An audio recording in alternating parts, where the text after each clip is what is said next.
Hey everybody, Jan Park here from Health Yourself by JP. I was asked by my friend Sarah Pleasure, from PledgeTraining by the way, to do a video, a collaboration on healthy holiday tips. So Sarah is a registered dietitian, trainer, health coach, amazing athlete, and I, being a registered nurse, trainer, health coach, we just recently did a podcast together and we had a great time, and so we thought it'd be fun to collaborate on a video together on healthy holiday tips. Now I have no idea what she's going to say in her video, but somehow she's going to do her magic and put these two videos together to deliver some good healthy holiday tips, how to not fall off the deep end during the holiday season. So, all right, so here's some of my tips.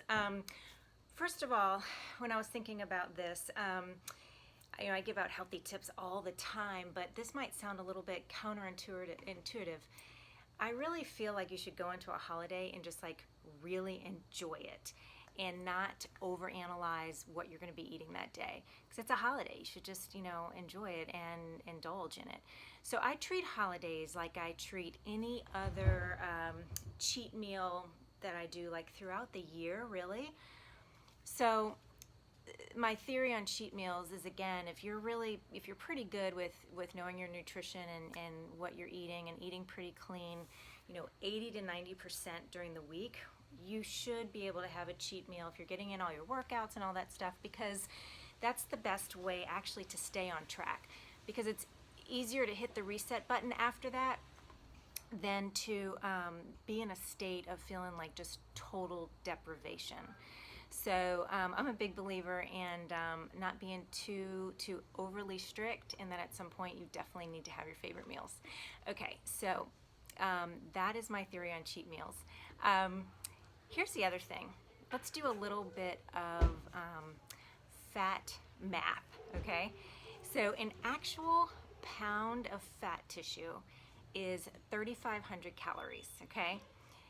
3,500 calories is what you would have to expend in a calorie deficit over the course of a week to lose 1 pound of fat. So most people do not gain a pound of fat on any given day, including holidays, because you would have to eat 3,500 calories plus all the normal calories you would eat that incorporates and covers your basal metabolic rate. So let's say your basal metabolic rate for most females, let's just say for round numbers, is around 1,500 calories. You would have to eat your regular 1,500 calories, and then you'd have to add in 3,500 calories. That's up to 5,000 at that point, and that's a ton of food. You're probably not going to eat that much on any given day. But if you did, you would probably only do it for one day, okay? So when you have that really bloated feeling after a huge day of eating and after a holiday, a lot of it is water weight. So you have to keep that in mind and don't beat yourself up too much, okay? It's really what we are doing on the non-holidays that matter more.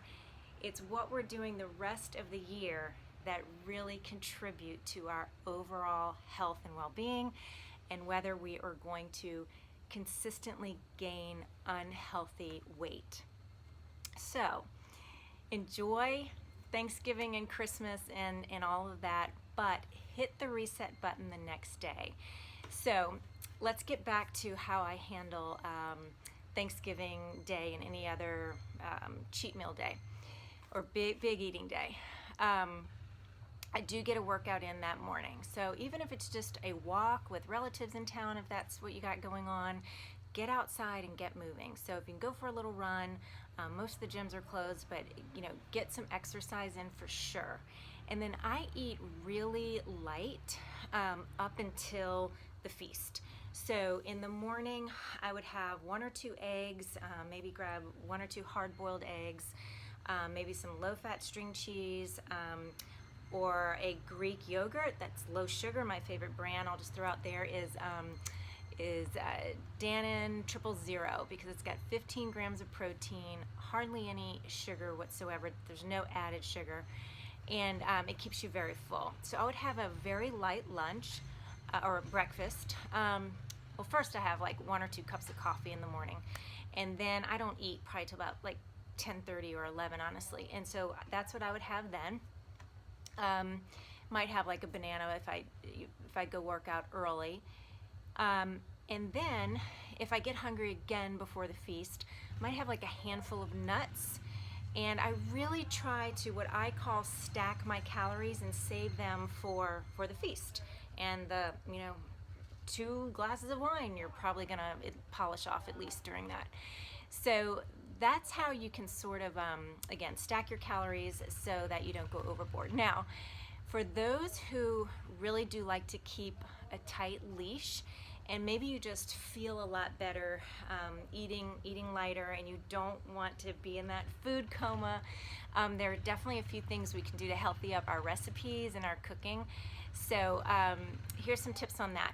So first of all, there is a lot of casseroles and dishes around the holidays that call for heavy creams and cheeses and butters. Those are all great opportunities to buy reduced fat. So a perfect example is shredded cheese.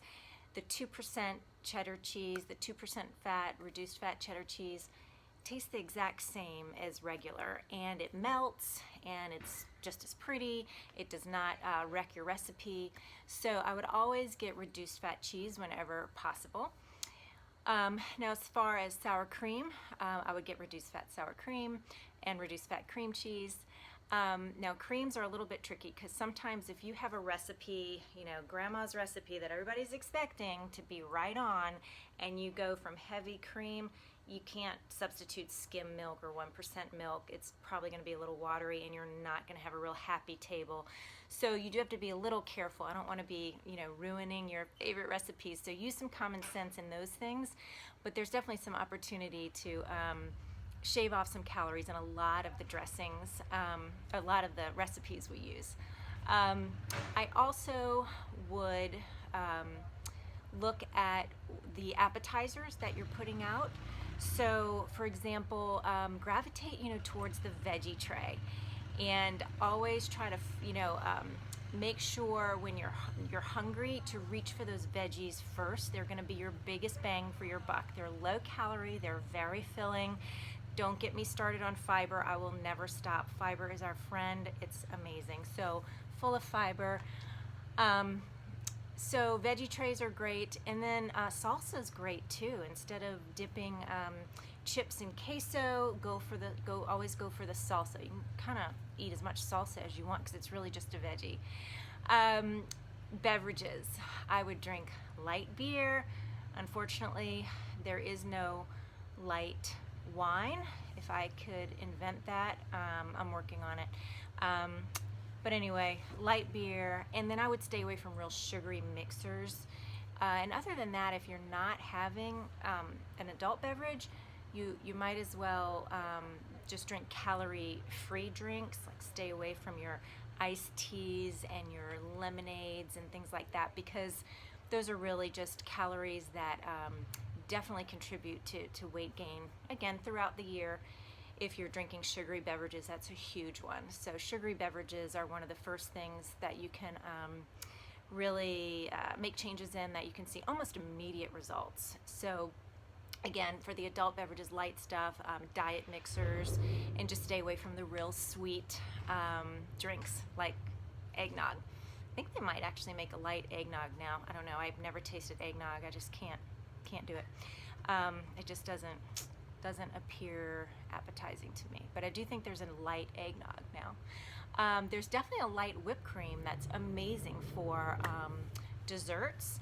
And there are some incredible carb-smart ice creams that are absolutely delicious. So having maybe your own little stash of the carb-smart Breyers vanilla ice cream, you won't feel guilty at all about having those. Second serving for dessert, or the leftovers the next day, and having some more dessert. So I hope that helps a little bit. Also, leftovers the next day, enjoy them again for sure, but one thing I would say is that you do need to be in the mindset of being able to train yourself to hit the reset button and get back on the wagon. So with all those wonderful leftovers, I definitely enjoy them, but what I do on day 2 is I will like not do the white rolls again, and I probably, I'll have a smidgen of the desserts again the next day, but I just don't go as big as on Thanksgiving Day. So enjoy them, but maybe knock out like the white rolls and maybe the white mashed potatoes and the white carbs, and enjoy the other stuff so that you can start getting yourself a little bit more back on track. The hardest thing to get back on track if you go too far off the deep end with is sugar. So just be really mindful of that. Sometimes that's the biggest thing I hear from my clients is sugar. Once you start on that roller coaster of sugar, and it really is truly a roller coaster, that's the hardest one to break, because sugar does give us a little bit of an addicting feeling because it's just so darn good. So be mindful. It only takes a couple days to reset after a bad week of sugar, but it does require taking action, and as soon as you get the sugar out again, your cravings will drastically decrease. So just be mindful of that. Let's see. All right, Sarah, I hope that was good for you. I do want to offer some more resources for those who, again, want to keep a tight leash on their calories and again, especially the sugar thing, because gosh, our holidays, we're in them now, and they're going to be for the next 5 weeks. So go to my website, because I have 8 low-calorie, delicious desserts. So when you have to bake for the kids or all the parties coming up, there's some great options where you're not going to get on that terrible sugar cycle. So check it out. My website is healthyourselfbyjp.com. Again, I'll say it one more time. It's healthyourselfbyjp.com, and you can download 8 recipes that are low-calorie, good desserts. All right. Well, until next time, and follow my buddy Sarah. It's PledgeTraining on Instagram. She's got a very fun account as well. And for Sarah's viewers listening to this who might not know me yet, my Instagram account is at health_yourself_by JP. Sarah and I will also link some links to the YouTube channel that she has where we did our podcast together. Okay, happy holidays. Talk soon. Hey guys, Sarah Pledger Brooks with PledgeTraining here, coming to bring y'all some Thanksgiving tips. Jan already really laid it down. She covered pretty much everything that I wanted to say. So I'm just gonna tell y'all what I'm gonna do personally for Thanksgiving and what I've told my clients that they should do to enjoy Thanksgiving while still being able to get right back on the wagon after. Just like Jan said, really eat light during the day. So if you're not hungry, like personally, I'm not gonna eat breakfast, but I am a fat adapted athlete, and I'm more on the low carb fasting side of the spectrum, whereas I think Jan's more classical, eat small amounts throughout the day to keep your blood sugar regular.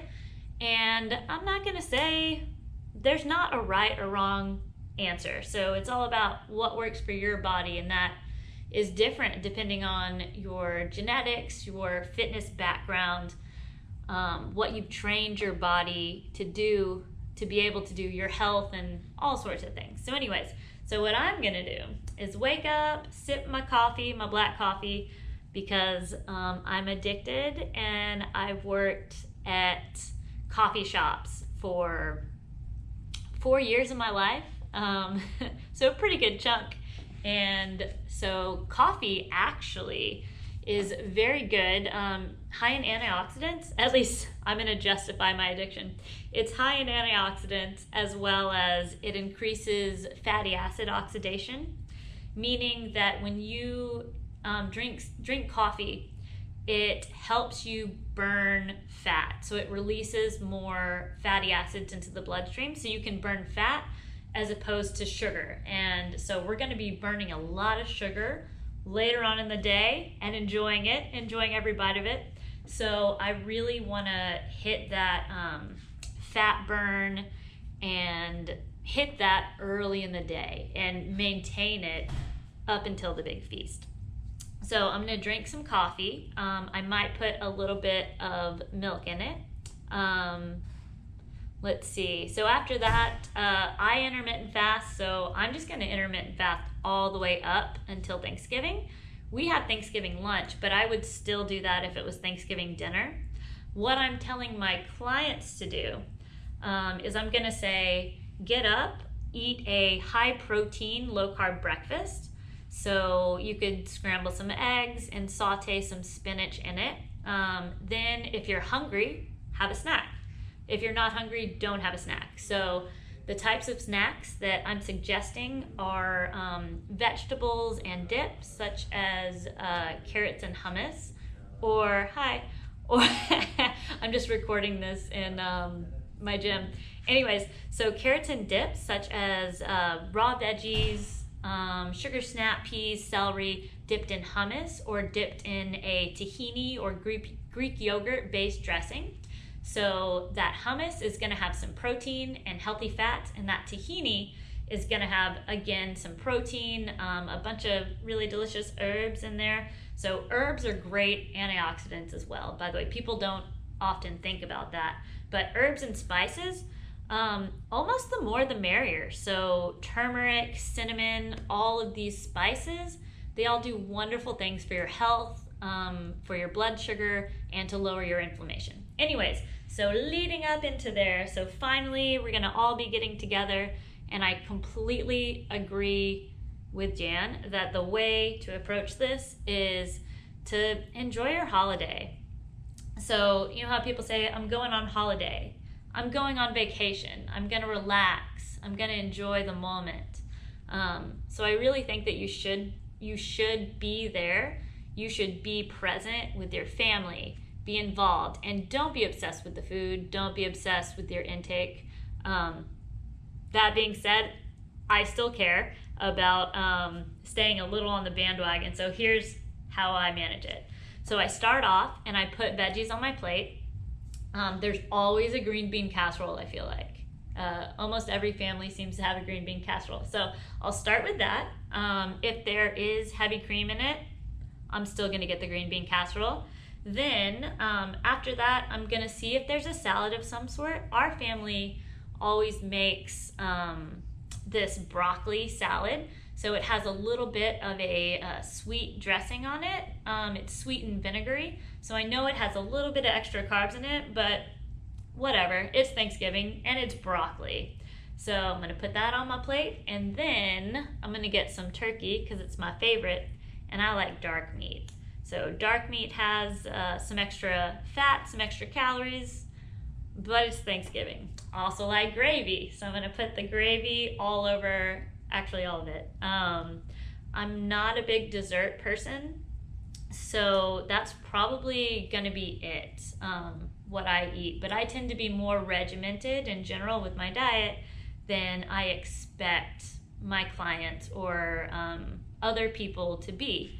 And you can still get right back on track the next day. But anyways, so there, then I'm gonna forego the pumpkin pie because I'm not really that into sweets anymore. So I like the sweet things mixed in with my veggies. I like salads with sweet dressings. So I kind of let that be my carb for the day. And I let that be my sweet. So what I've told my clients is if they want to have pumpkin pie, what they should do is just really manage their carbs up until that point. If they want to still be net negative weight loss this week, some of them stated that they just want to maintain. And in which case I'm just going to say, like, get one plate, fill it up with whatever you want, pick one dessert, and then get right back on the wagon the next day. So, but the people that still want weight loss, I want them to put veggie, meat. You can put a little bit of gravy, about a fourth a cup, and then you can have your dessert, or you can have a carb. So the carb would be mashed potatoes, sweet potato casserole, anything starchy. So 2 bread rolls, something like that. So, and so I'll let y'all know the results, but I'm expecting, so I have 3 people who are on the I still want to lose weight wagon. The rest of them are, forget it, I'm going to have fun and I'm going to maintain. As far as alcohol, I don't plan on drinking during Thanksgiving. And so far, the clients that I've talked to are not overly into drinking on Thanksgiving. If you are, what I would suggest would be 1 to 2 drinks of a dry wine, if it's available, because of the extra antioxidants. Choose red. And my new favorite drink that I'm obsessed with, if you happen to have listened to the Spartan Race Recap podcast, is whiskey or bourbon. So we can blame my husband for that.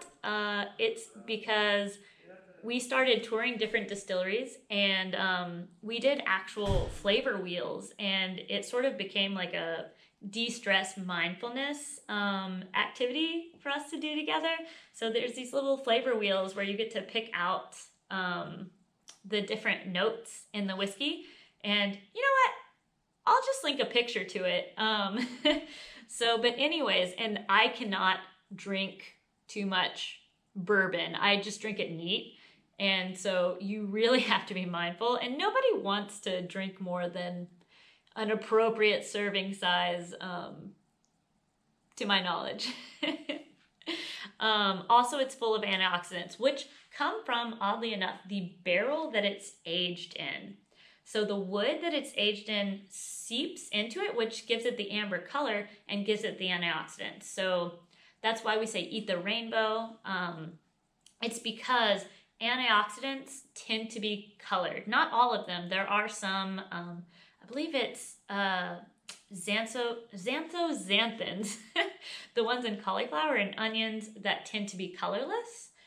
But other than that, almost all of the antioxidants are actually colored, and they're able to absorb free radicals, which is what an antioxidant is, absorbs things that can cause oxidation. In any event, but they absorb light and they tend to give off a color. So if you're thinking, what has more antioxidants? Just look at the deeper colors. Like if you've ever seen a pastured egg versus a caged egg, it's going to have so much richer colors in the yolk and such higher antioxidant, vitamin, and mineral content. So it's like, it's bright orange like the sun versus a pale yellow. Okay, so I've gone on a little bit of a tangent. Hopefully y'all enjoyed it though. And so I'm wishing y'all a very, very happy Thanksgiving, whether you choose to try to maintain or you choose to stay on your wagon and really moderate it. I hope that y'all are present with your family, and I hope y'all are grateful and celebrate what Thanksgiving's really about, just being thankful for everything that we have. So bless y'all all, and I will talk to y'all soon.